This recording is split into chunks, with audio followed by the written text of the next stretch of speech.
नमस्कार, माझ्या Annapurna recipe channel मध्ये आपले सहर्ष स्वागत आहे। आज मी तुम्हाला पंजाबी आलू हा पदार्थ करून दाखवणार आहे।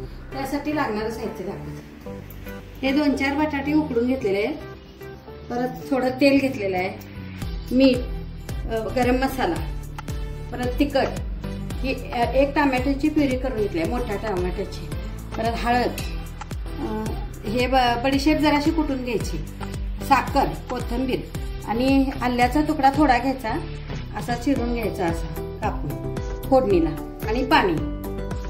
आता साहित्य दाखवतो। आता पॅन ठेवूया आपण, चालू।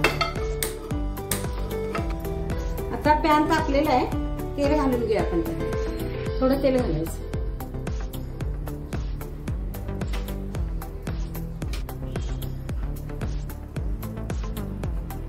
आता तेल काढलेलं आहे, आपण त्यात बडीशेप घालून घ्या। फोडणीला बडीशेप द्यायची असते पंजाबी आलू।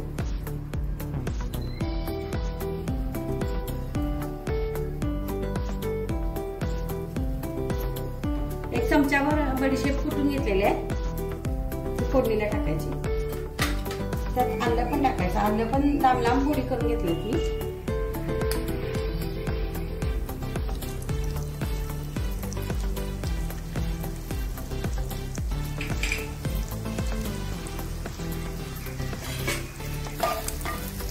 बडीशेप जरा चांगली राहील, परतून घे आलं।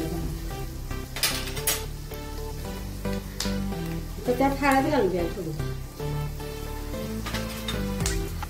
गरम मसाला घाला,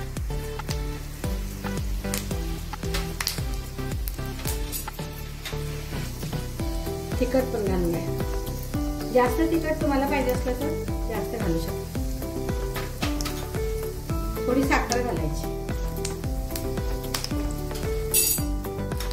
मीठ घालायचं, चवीनुसार मीठ। चांगलं परतून घ्यायचं, टोमॅटो पुरी घालून घ्यायची,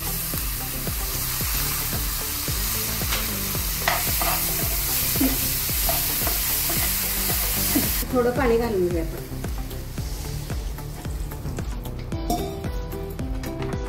उकळी येऊ दे।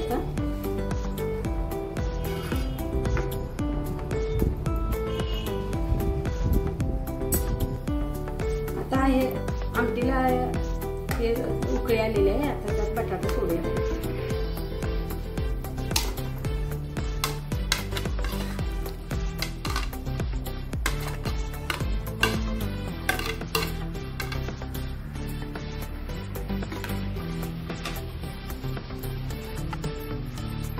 ह्याला आता 2 उकळी घेऊन घ्यायचं आपण, चांगल्या शिजू दे तोपर्यंत, झाकून ठेवूया।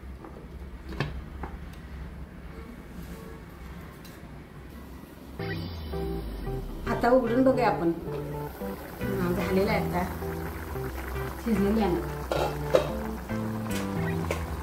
पंजाबी आलू अशा पद्धतीने करायचं।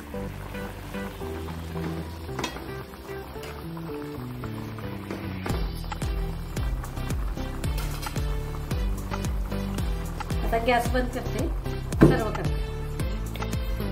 हे आता पंजाबी आलू झालेलं आहे।